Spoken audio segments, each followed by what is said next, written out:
Allons-y avec des petites histoires. Il y a un peu d'enrichissement dans cette vidéo-là, mais il y a aussi du secondaire 3 à foison. Donc, ça vaut la peine. Si vous êtes curieux, si vous avez le temps de l'écouter jusqu'au bout, je vais essayer de vous guider. On a 5 textes en rose, 5 tables de valeurs en jaune. On a aussi 5 graphiques en vert et finalement 5 règles en bleu. Et je vous dis tout de suite, les réponses, elles sont là.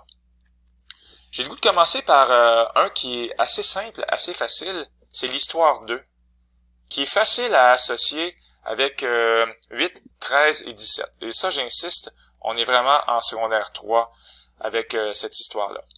Alors, on va aller voir un petit peu c'est quoi l'histoire 2. Léa est dans un ascenseur ici. J'espère que tu n'as pas peur des ascenseurs, Léa. Qui descend le long d'un édifice. Au moment du départ, elle se trouvait à une hauteur de 80 mètres. Et tout de suite, quand je vois ça, on parle de temps qui s'écoule et de mètres. Donc, vraiment, on parle d'une hauteur de l'ascenseur qui dépend du temps écoulé. Et j'insiste, Y, la variable dépendante, la hauteur en mètres, qui dépend de X, la variable indépendante, le temps écoulé en secondes.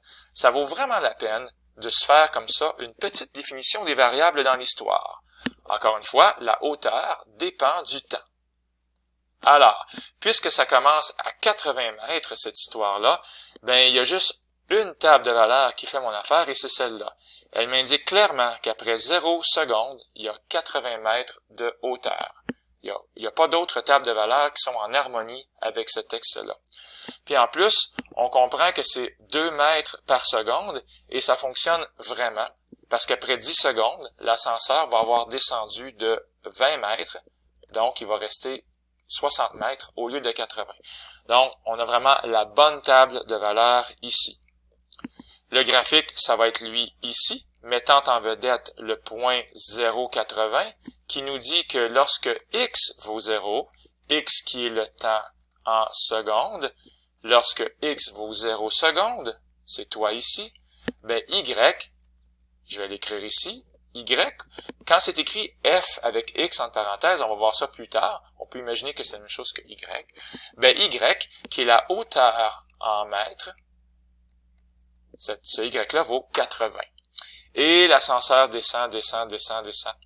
Et on va réaliser assez rapidement qu'après 40 secondes, ce point-là ici, c'est 40 zéros, parce qu'après 40 secondes, il y aura 0 mètre de hauteur. La règle va être là. Encore une fois, on peut imaginer y égale, ce n'est pas la fin du monde. Y est égal à 80 moins 2x. Donc, on part à 80 mètres, moins 2x comme dans moins 2 secondes comme moins 2 mètres, pardon, à chaque x, à chaque seconde. Alors, c'était une histoire vraiment secondaire 3 ici. Une autre histoire qui est vraiment secondaire 3, ça va être celle-là ici, l'histoire numéro 4. On parle d'un salaire total selon le nombre d'heures de travail. Alors, il faut encore voir ici que X, c'est le nombre d'heures de travail. C'est la variable indépendante. Et qu'est-ce qui dépend de ça? Ben, c'est le salaire total en dollars. C'est important d'écrire dollars, c'est pas des euros. C'est pas des monnaies de d'autres pays. Donc, le salaire total dépend du nombre d'heures. Et on réalise que lorsqu'il travaille plus de 40 heures, son salaire monte plus vite. On dit, toi, tu as assez travaillé, alors on va te récompenser davantage. Donc, encore une fois, la réponse va venir rapidement. 4 est associé avec 6, 15 et 19. Et allons voir tout de suite le 15, là. On voit ici que le salaire monte, puis à un moment donné, il se met à monter plus rapidement. Parce que après 40 heures, on te dit ça suffit, là, t'as assez travaillé. D'ailleurs, quelle est la bonne table de valeurs? Ça va être celle-là ici. On voit une progression constante. 0 heures, 0 $. 20 heures, 240 $. 40 heures, 480 $. On dirait ici que dans le fond, on fait 12 $ de l'heure. Oui, on se fait 12 $ de l'heure si vous y pensez correctement. Si vous faites par exemple 240 divisé par 20, ça va vraiment donner 12 $ de l'heure. Et après 40 heures, ça fait 480 $. Mais qu'est-ce qui se passe? Après ça, le salaire va augmenter. Ça sera plus 12 $ de l'heure, mais ça va augmenter de 50%. D'ailleurs, 50% de 12, ça va donner, comme 12 sur 1, va donner 6. Donc, ton salaire va augmenter de 6 $ de l'heure. Ça va maintenant être 18 $ de l'heure. Et c'est exactement ce qui se passe. Ici, on a un plus 10 heures. Mais ici, on a un plus 180 $. Parce que, dans le fond, les 10 heures qui ont suivi, après 40, on tombe à 50, nous ont rapporté 18 $ chacune. Donc, à chaque heure. On a vraiment une table de valeur ici qui mérite d'être entourée, comme ça. Et la règle, on n'ira pas trop loin, mais elle est ici. Ça veut dire que Y est égal à 12 fois X. Donc, c'est 12 fois le nombre d'heures. Si X est entre 0 et 40. On pourrait un peu l'expliquer comme ça pour aujourd'hui. Et après ça, ça va être une règle un peu plus compliquée, mais je ne vais pas l'expliquer maintenant, mais si X est plus grand que 40, on a une nouvelle règle, et ce serait pas cette façon-là que j'aurais écrite, mais c'est quand même une bonne façon de l'écrire.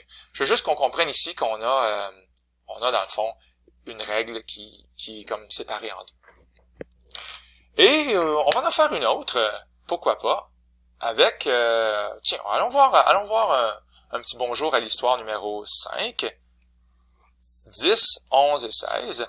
L'histoire numéro 5, c'est l'histoire de, OK, on trouve sur le marché une variété de paquets de 80 carreaux de céramique. On met en relation la mesure du côté d'un carreau et la superficie couverte par un paquet. Sincèrement ici, ce que j'aurais le goût de dire, c'est que X, c'est la mesure du côté, comme ça. Donc la mesure du côté, peut-être en mètres. Et ici, Y, ce serait la superficie couverte. Tiens. Et on dirait plutôt que c'est des mètres carrés. La superficie, c'est comme par exemple sur un plancher. Et c'est quelque chose qui monte de façon, comment je pourrais dire ça? Ça monte pas en ligne droite, hein? Parce que si vous prenez un carré, par exemple, dont le côté mesure 0, ben, ça va faire une surface de 0. Mais après 1 fois 1, ça fait 1. 2 fois 2, ça fait 4. Je suis vraiment en train ici de vous parler que l'aire d'un carré, c'est, il y a du x à la 2 là-dedans. Alors, on va essayer d'être un petit peu plus clair. Par exemple, si mon carré, si x, la mesure du côté mesure 3, ben, l'aire de mon carré, ce serait 9. Donc, c'est quelque chose qui monte de plus en plus rapidement. Et c'est ici qu'on est. On est plus en secondaire 4 à ce moment-là. Ça monte, mais de plus en plus vite. Alors, quelle serait la bonne table de valeur? Ben, ça serait sûrement la 10 qui est ici. Ça monte vraiment de plus en plus vite. 0, 2000, 8000. On voit vraiment ici que on va appeler ça une fonction du deuxième degré, parce que c'est x à la 2, et on est plus en secondaire 4 ici. Ne vous en faites pas, s'il y a des x exposant 2, il n'y en aura pas beaucoup cette année. C'est plus en secondaire 4 que ça se passe. On continue avec, je sais pas qu'est-ce qui nous reste. Est-ce que j'ai un crayon d'une autre couleur? Peut-être un crayon noir. Ici, l'histoire numéro 1, qui va avec 7, 14 et 18. Ben, l'histoire numéro 1, je l'enseigne, c'est tout simplement que lorsqu'on achète quelque chose, après 20 $, on reçoit 80 points de fidélité. Alors, je vais écrire ici X, le montant de l'achat. Le montant de l'achat, qui est en dollars. Et on a ici Y, le nombre de points qu'on reçoit. Alors, on reçoit des points. Le nombre de points dépend du nombre de dollars. Alors, encore une fois, on a 80 points pour chaque tranche d'achat de 20 $. C'est vraiment ça ici, la petite phrase qui est importante. Et qu'est-ce que ça veut dire? Ça veut dire qu'on est ici avec la 7e table de valeur. Ici, si tu as 5 $, tu as 0 point. C'est pas suffisant. Ni à 12 $, tu as 0 point. Mais qu'est-ce qui se passe? Si tu as dépensé pour 23 $, tu viens d'atteindre ton premier 80 points, ton premier 80 points, ton premier 80 points. Et lorsque tu arrives à 40 $, tu reçois un autre 80 points. On est content. Voici donc 160 points. Alors, on voit que c'est un graphique qui va monter en escalier, comme celle-là ici. On voit vraiment des marches d'escalier comme ça. Et il y a un point qui est important ici, il s'appelle 20-80. Ça veut dire que quand X vaut 20 $, tu as Y qui vaut 80 points. Mais ici, il y a une infinité de points. C'est tous des petits points collés, là. Je les pointe avec des flèches, mais c'est tous des points. Puis par exemple, il pourrait avoir ce point-là, le point 12,0, qui veut te dire qu'après 12 $, tu as 0 point. Et quand tu as 0 point, quand Y vaut 0, ben c'est normal que tu sois collé sur l'axe des X, comme je suis en train de faire. On est collé sur l'axe des X. Et vraiment, évidemment, ici, on est en secondaire 4, fonction escalier, donc on n'en parlera pas plus que ça ici, mais c'est une règle avec des escaliers. Alors, qu'est-ce qui nous manque finalement? L'histoire 3, 9, 12 et 20. Peut-être qu'un crayon gris va faire l'affaire, quoique c'est un peu étrange comme crayon. 3, 9, 12 et 20. On va les encercler et les rapidement. 3 ici, le coût d'entrée dans un parc d'attractions dépend de l'âge. Donc, si tu as 12 ans et moins, peut-être que ça va coûter moins cher. Et on a ici vraiment un bel exemple, que si tu as 12 ans et moins, c'est 40 $, 40 $, 40 $, jusqu'à temps que tu aies 12 ans et moins, mais après ça, ben on va avoir un nouveau prix. Donc, ça va être un graphique comme ça ici. Genre, ce point-là ici, c'est le point 12, 40. Peut-être pas le meilleur choix de crayon. Bon, je vais recommencer avec mon crayon vert, tiens. Donc, ce point-là ici, c'est le point 12, 40, comme ceci. Parce que dans la table de valeur, je vois un 12, 40. Ça veut dire 12 ans, 40 $. Mais après ça, tu as des points qui sont plus loin, partout ici, comme lui, le point 18, 80. C'est celui-là. Par exemple, après 18, avec 18 ans, c'est 80 $. Et ça va être comme ça jusqu'à temps que tu peux être aussi vieux que tu veux. Et ça va être une fonction comme celle-là ici. Je l'expliquerai pas non plus, c'est plus du... Ben en fait, non, celle-là c'est du secondaire 3 quand j'y pense comme faut. On voit que Y est égal à 40, donc c'est 40 $ si X, il est entre 0 et 12 ans. Quand je dis entre, je veux dire que le 0 et le 12 est inclus. Et c'est plutôt 80 $ ici, le Y, si X est plus grand que 12 ans. Donc c'est une façon très brillante d'écrire une règle.